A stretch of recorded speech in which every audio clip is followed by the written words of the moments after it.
Okay, I've just finished reading this paper called A Jupiter Mass Companion to a Solar Type Star by Michael Major and Didier Queloz. It's a paper from 1995 published in Nature, and it's very influential. It has something like 3,000 citations. From what I've gathered, it's one of the first, if not the first, paper to talk about the detection of an exoplanet. And I find it interesting that the paper is seen in that way because the paper is pretty inconclusive on that point.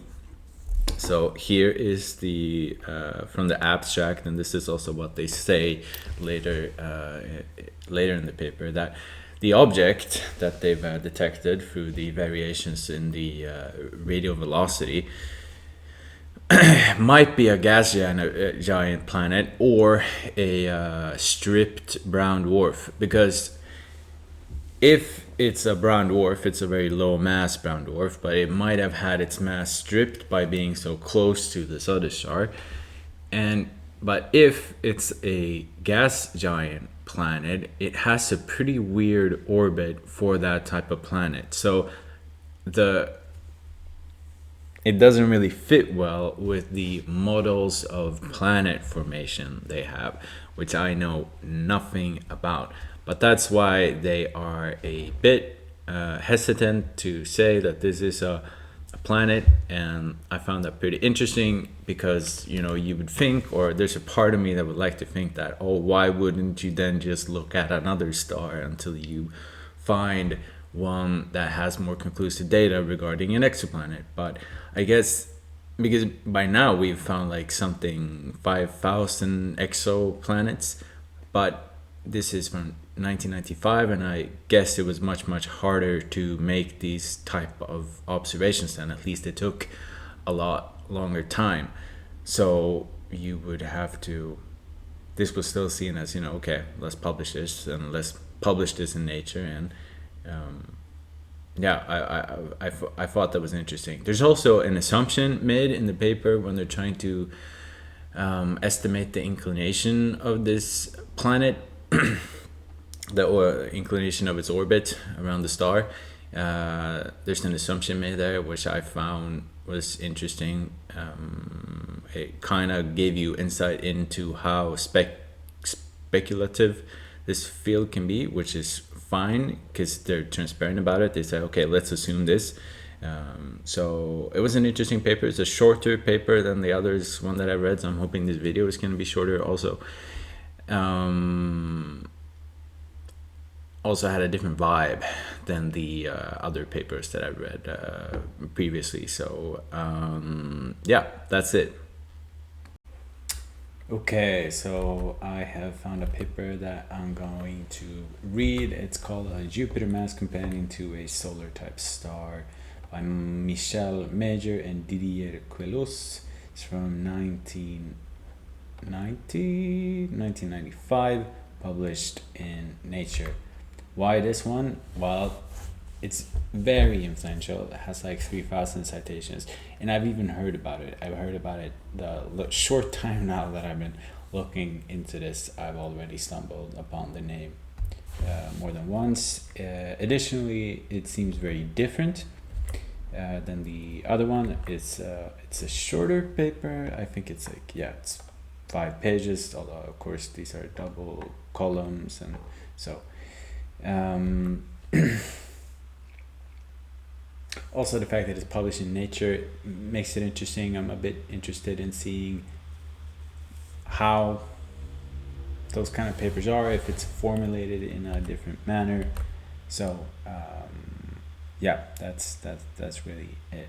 Okay. All right, so let's get into it.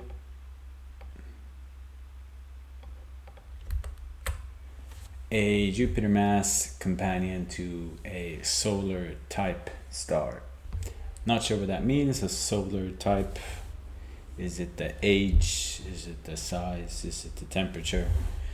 The presence of a Jupiter Mass Companion to the star 51 Pegasi is inferred from observations of periodic variations in the star's radial velocity. Okay, so that's what we've been looking at before, the radial velocity. It would be interesting to see what type of measurements they did, if it's the looking at the Doppler shift.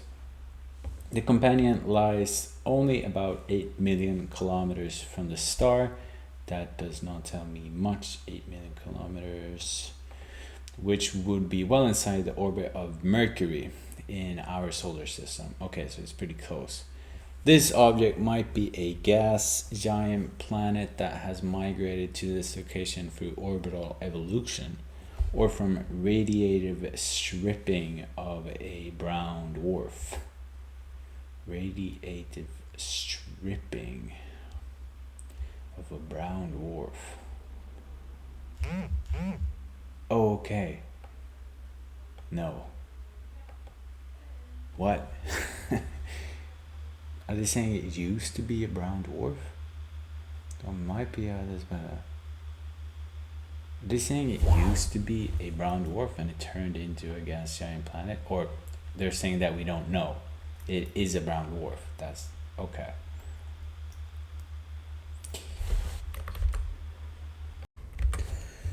All right. For more than 10 years, several groups have been examining the radial velocities of dozens of stars in an attempt to identify orbital motions induced by the presence of heavy planetary companions. The precision of spectrographs optimized for Doppler studies and currently in use is limited to about 15 meters per second.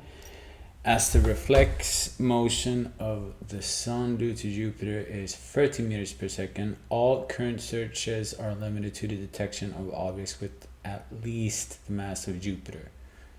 So far, all precise Doppler surveys have failed to detect any Jovian planets or brown dwarfs. I don't know what Jovian means. Since April 1994, we've monitored the radial velocity of 142J and K dwarf stars with a precision of 13 meters per second. The stars in our survey are selected for their apparent constant radial velocity at lower precision from a larger sample of stars monitored for 15 years.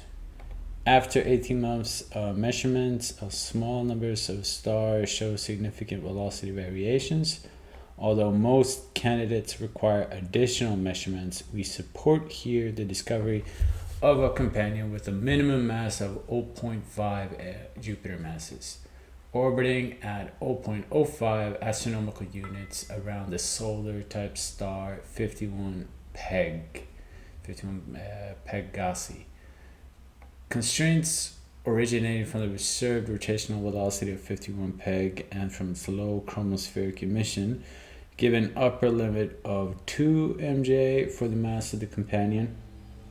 Alternative explanations to the observed radial velocity variation, pulsation or spot rotation, I don't know what that is either, are unlikely.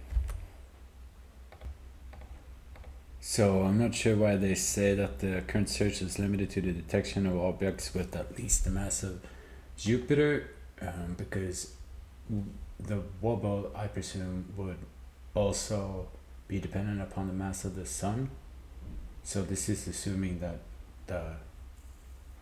or maybe this solar type star, no, they're talking in general, then this should be the limiting factor. I don't know why they're talking about the mass of Jupiter. Okay, so either I'm missing something, or this doesn't make sense, because if the star is, let's say, significantly smaller than ours, then of course a smaller companion than Jupiter could have a detectable effect on the change in radial velocity. They have selected 142 stars for their apparent constant radial velocity, but at a lower precision. So I'm assuming they've done that in order to know that any change in the radial velocity of smaller degree would be due to a companion.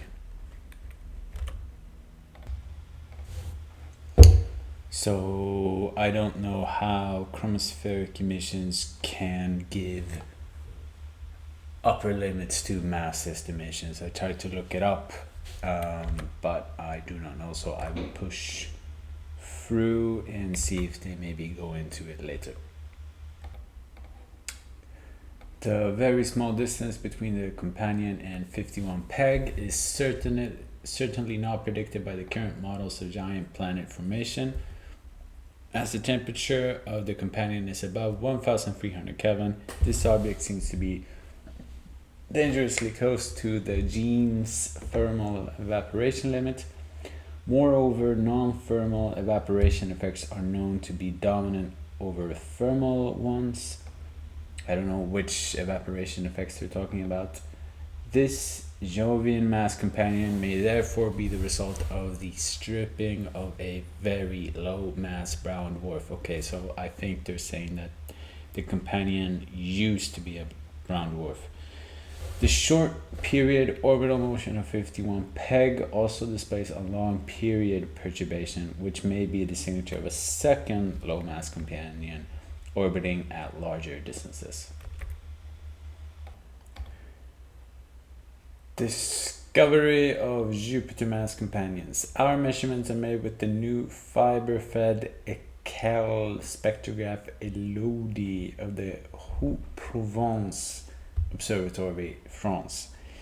This instrument permits measurements of radial velocity with an accuracy of about 30 meters per second of stars up to 9 mag in an exposure time of less than 30 minutes.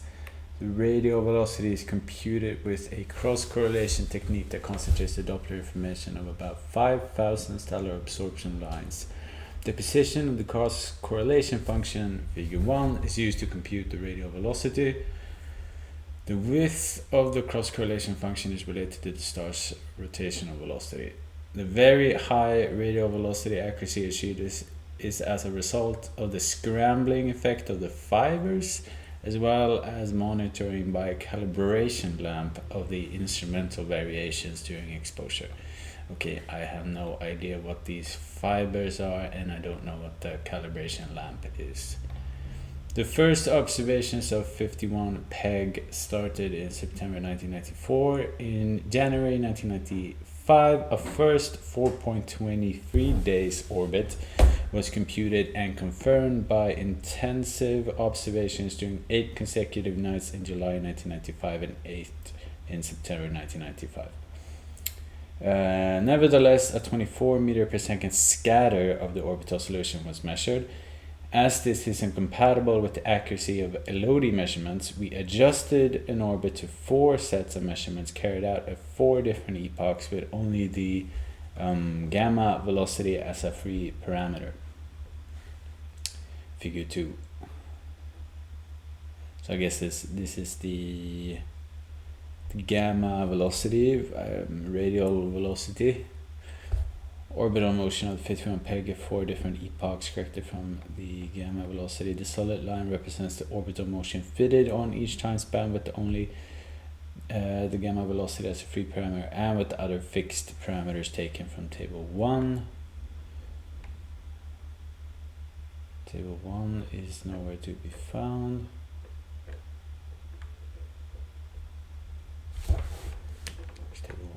There's table 1. Okay, it's the orbital parameters of the star. Okay, so we see here it's fitted. The gamma velocity in figure 3 shows the significant variation that cannot be the result of instrumental drift in the spectrograph. This slow perturbation of the short period orbit is probably the signature of a second low mass companion. The long period orbit cannot have a large amplitude. The 26 radial velocity measurements made during more than 12 years with the Coraval spectrometer do not reveal any significant variation at 200 meter per second level. Intensive monitoring of 51 peg is in progress to confirm this long period orbit. So here we have another figure with a Lodi 0-point computer from the 87 stars of the sample having more than 2 measurements is showing no velocity variation. No instrumental 0-point drift is detected. B. Variation of the gamma velocity of 51 peg computer from the orbital fits displayed in figure 2, considering the long-term stability of Elodie. This perturbation is probably due to a low mass companion. So I think this is to show the stability of Elodie, and when you look at other stars, and this is when you look at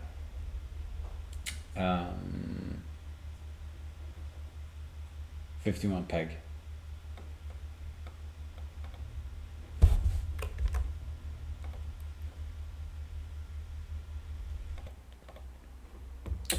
The gamma velocity in figure 3 shows a significant variation that cannot be the result of instrumental drift in the spectrograph. We see that here the slow perturbation of the short period orbit is probably the signature of a second low mass companion. So we can see here, if we look at the gamma velocity, it changes over time, and they think that that's due to another companion, so an additional exoplanet.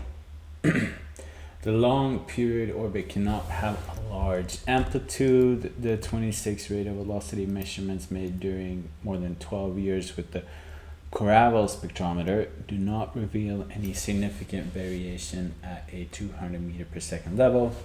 Intensive monitoring of 51 peg is in progress to confirm this long period orbit. So regarding the second companion.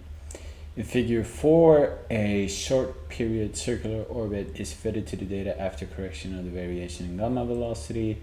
Leaving the eccentricity as a free parameter would have given E equals 0.09 plus minus 0.06, with almost the same standard deviation for the root mean squared residual 30 meters per second. Therefore, we consider that a circular orbit cannot be ruled out. At present, the eccentricity range is between 0 and 0.15. Table 1 lists the orbital parameters of the circular orbit solution.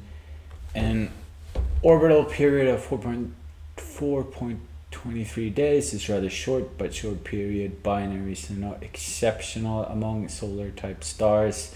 So they're talking about this as a binary now, making it seem like they know it's a brown dwarf. 5 spectroscopic binaries have been found with a period of less than 4 days and a volume limited sample of 164 G-type dwarfs in the solar vicinity. Although this orbital period is not surprising in binary stars, it is puzzling when we consider the mass obtained for the companion. And here is the equation for that. So it's the mass of the 2, I guess that's the companion, sine over I equals 0.47 plus minus 0.02 Jupiter masses, where I is the inclination angle of the orbit, and that's unknown. So 51 peg, and then this, I don't know what it is a 5.5 mag star, quite similar to the Sun. See table 2, located 13.7 PC, so 45 light years away. Photometric and spectroscopic analysis indicate a star slightly older than the Sun, with a similar temperature and slight overabundance of heavy elements. The estimated age derived from its luminosity and effective temperature is typical of an old galactic disk star. The slight overabundance of heavy elements in such an old disk star is noteworthy, but this is certainly not a remarkable peculiarity in view of the observed scatter of stellar metallicities at a given age. So we got an expression of the mass here, but they didn't really go into depths of where it came from. Here is the next section called upper limit for the companion mass. A priori, we could imagine that we are confronted with a normal spectroscopic binary with an orbital plane almost perpendicular to the line of sight. Assuming a random distribution of binary orbital planes, the probability is less than 1% that the companion mass is larger than 4 Jupiter masses, and 1 in 40,000 that it is above the hydrogen burning limit of 0.08 solar masses. Assuming a random distribution of binary orbital planes.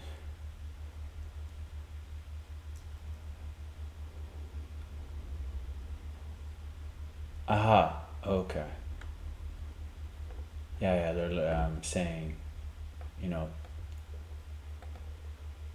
if we assume that the inclination here is randomly distributed, and 1 in 40% that is above the hydrogen burning limit. Okay, and it needs to be bigger than that for hydrogen to burn. Maybe that has an impact on whether or not it was a brown dwarf. Although these probability estimates already imply a low mass companion for 51 PEG, an even stronger case can be made from considerations of rotational velocity. If we assume that the rotational axis of 51 PEG is aligned with the orbital plane,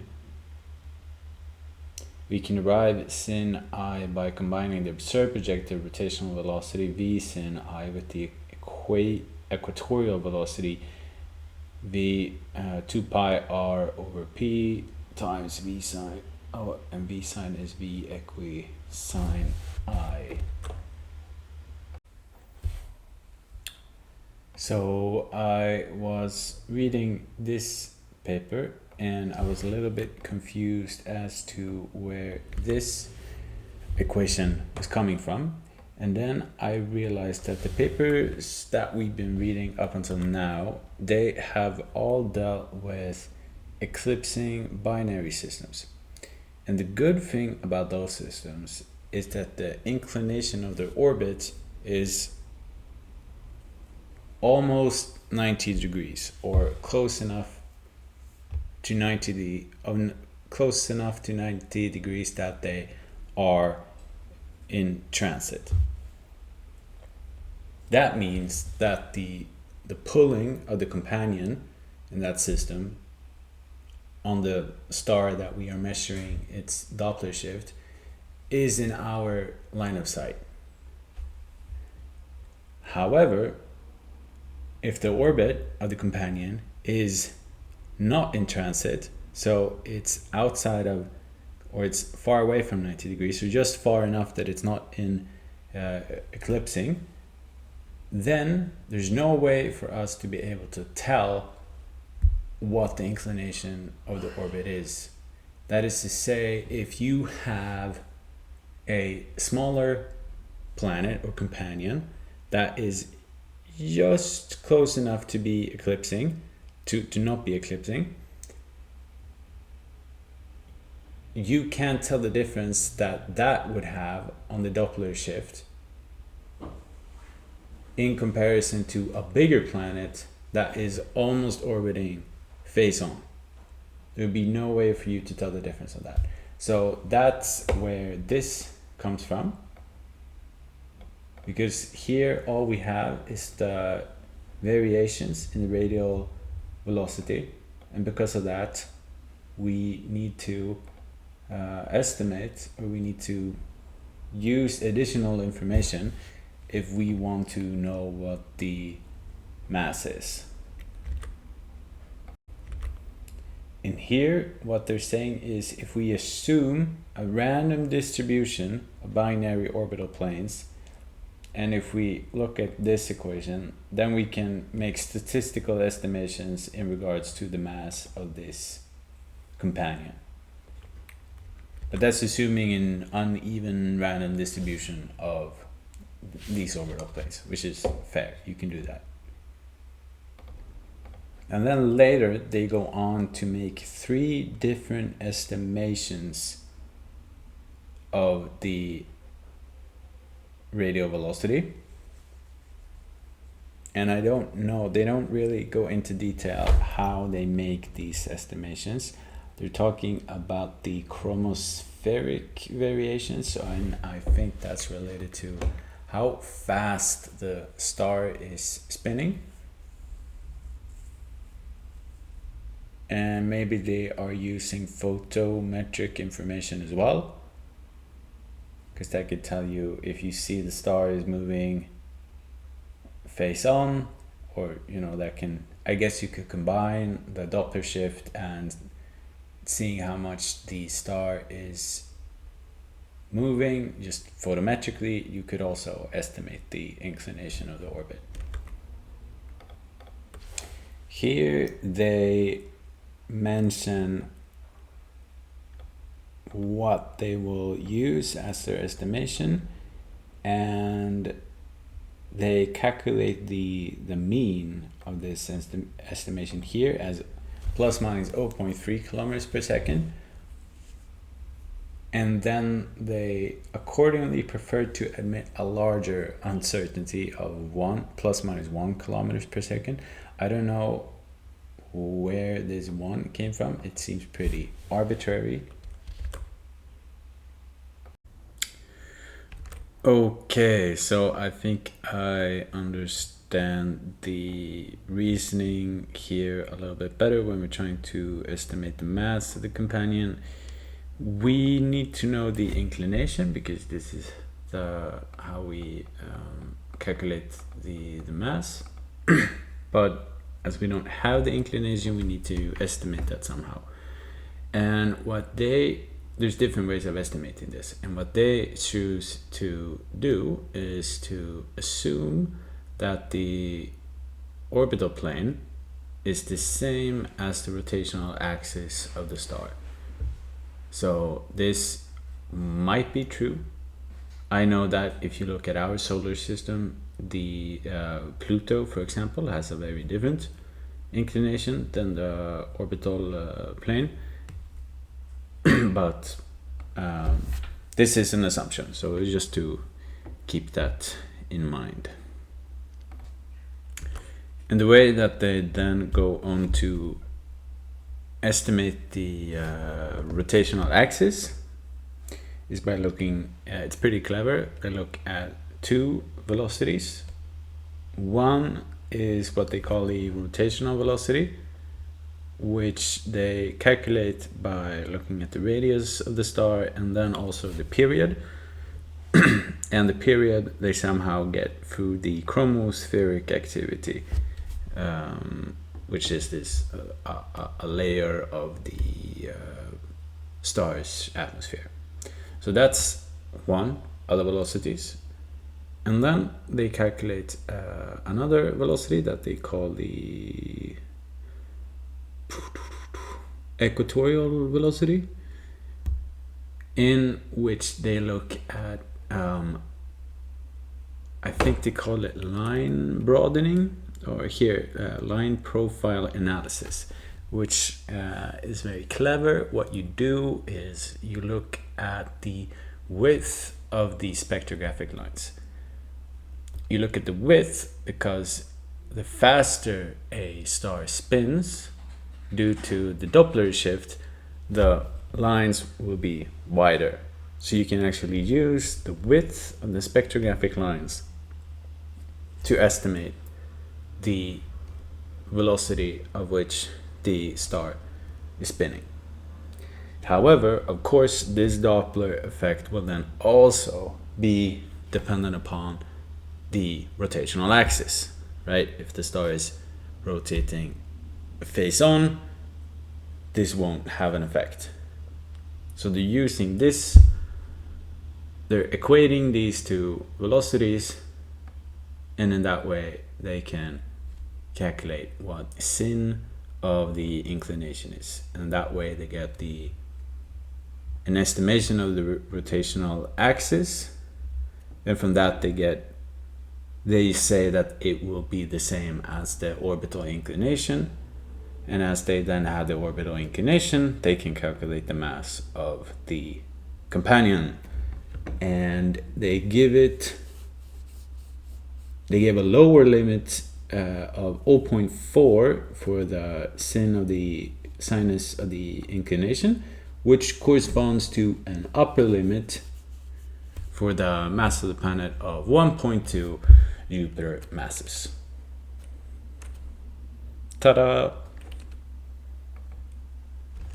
They then go on to say if we consider a misalignment as large as 10 degrees, and I think what they're referring to then is the misalignment between the rotational axis and the orbital inclination, the mass of the companion must still be less than 2 Jupiter masses, which would be well below the mass of a brown dwarf. So here they are ruling out this alternative that it is a brown dwarf that they were mentioning before.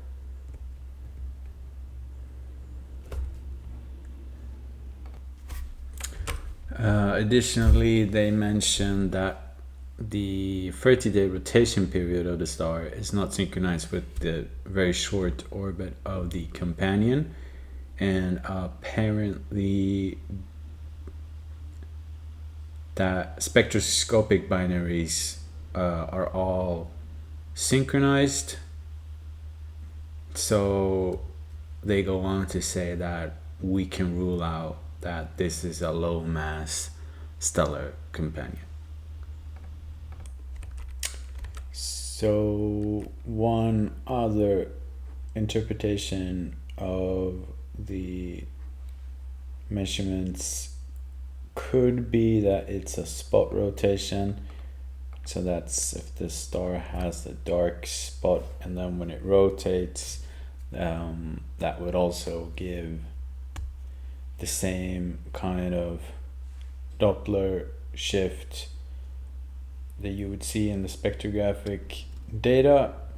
However, we can look at the period through the chromospheric activity, and these doesn't add up, so we can rule that out. Pulsation is when the star grows and shrinks in size, so that could also give Doppler shifts in the spectrographic data. However, then you would also see changes in brightness, which we do not in this data, so they rule out pulsation as well.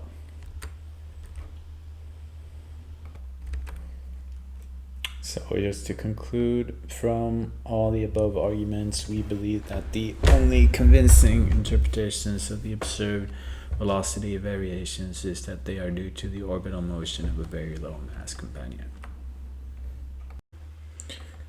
Okay, so here they are discussing the possibility that this is not a planet, but rather it's a stripped brown dwarf. So it would be a brown dwarf, but due to its proximity to the star, it would have had its mass evaporated over time. So they're not ruling out that it could be a brown dwarf or a stripped brown dwarf. They don't want to say it's a planet, or they're hesitant to do that because of how close it is to the star, and they're unsure of how a planet would form and having that such a small orbit. So that's why if we go to the start, they propose that the object might be a gas giant planet that has migrated through orbital evolution, or it's a stripped brown dwarf. Additionally, they talk about the long period companion and that they are eager to confirm its presence.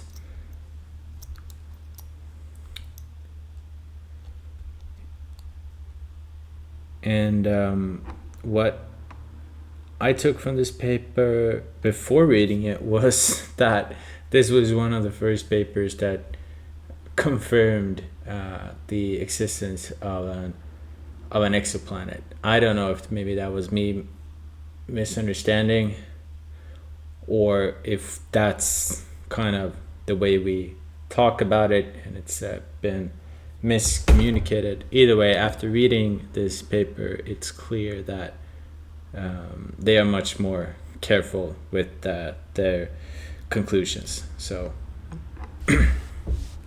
yeah.